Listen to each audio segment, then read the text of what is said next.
4 years ago, Joanna Defendi and I decided we wanted to do a theatre company. So Disclosure Theatre was born. But since then, we have created short films, pilots that were comedy, drama, and now we're moving into online. So why do I do what I do? Well, as a writer, it's very difficult to get read. So I decided that I wanted to invest in myself. The idea was I wanted to put money into my own projects so that people could see, engage, and actually enjoy the work that I wrote, and I wouldn't have to rely on broadcasters or third parties to actually get my work out there. The second reason is obviously I love what I do, and what better reason is there to do anything? Joe and I, we always sort of spoke about doing a sketch show, and we wanted to, but we never really got a solid idea for it. And then we had a drama pilot which we'd done called Ladies and Gentlemen, which a couple of people are here from. And during the photo shoot for that, we kind of twisted our photographer's arm to shoot some visuals for what would be a comedy series, which we had a kind of idea for about two people that didn't really like each other that worked together.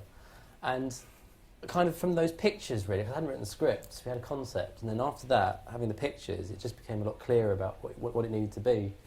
And then I came up with Traffic, the first episode first, which I wrote in about 2 hours flat, which was pretty good. And then the second episode, I don't remember writing. I was completely pissed. And fortunately, it wasn't bad. So I like your honesty. Sandra and Martin are opposites here, yeah. You've got to kind of know your role.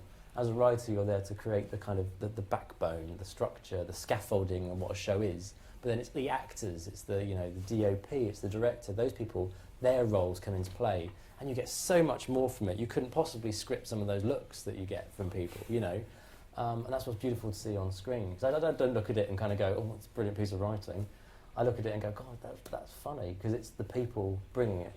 What does success look like on the back of this? What would success look like if this was successful? Success would be a commission for a 6-part series. These are obviously the first 2 scripts. The rest of it has been written. It's just a matter of backing a broadcaster, some funding to get 6 episodes done. We would remake those 2 episodes with a slight... I mean, the feel is as we wanted it, but obviously with a bit more money, with the props and everything else, we'd get it slightly more plush. And it would be aired. That's what success would look like for me. Hello. Firstly, well done, because it is really difficult to produce, write, act, take care of everything, so I have to commend you on that. If you did, get the promise of commission and money, is there anything that you feel like, I guess this is to both of you because you did play multiple roles within the entire project, is there anything you feel that you can let go of? Is that... Am I articulating myself correctly, Kathy? Sorry, sometimes I have to ask because I chat rubbish sometimes. But a job role, because it's really, like you said, it's really difficult. You're on stage and you're going, what's my next line? But then you're going, is that prop in place? Has blah blah blah. And tomorrow's, is there anything that you feel like, once the funding is in place, or that you're able to call on and employ different people, that would be easy or be difficult for you? Like if for example you maybe stepped out of being an actor, could you do that? Or what do you think would be easy or difficult to do once it does get a commission? Because it is difficult to sustain playing every single role. So ultimately, which role do you want? With budget comes people. Exactly. I personally wouldn't mind relinquishing the role. Yeah. I love it, and I love to do it, but I understand that casting is a big thing. They might want a name in it, whatever. I want to write it, absolutely. As an idea, I feel quite married to it. But I would be happy to step back and simply be a producer if I needed to, and a writer. I would love to be in it. So the roles that I played in this, I would love to actually stay. So executive producer, writer, and Martin. But I'm open. I'm realistic about what might happen to it. If you had to, it's the classic thing, if you were in an elevator with the commissioner and you had 20 seconds and said, this piece of content is a recipe of 50% of ABC's librarians, 30% of in-betweeners, or something like that, how would you pitch this in terms of something that is already commissioned, or a mixture of things that are already commissioned and already successful? Interestingly, I went to a screening of, I don't know if you know on BBC Three, Him and Her. That I'd written this by the time I saw it, and I realised it was about two people who were in a confined situation. And I was like, oh, bollocks. But actually, it's completely different to that. So it went through my mind as that, oh, I could pitch it as a bit like that, but it's not actually.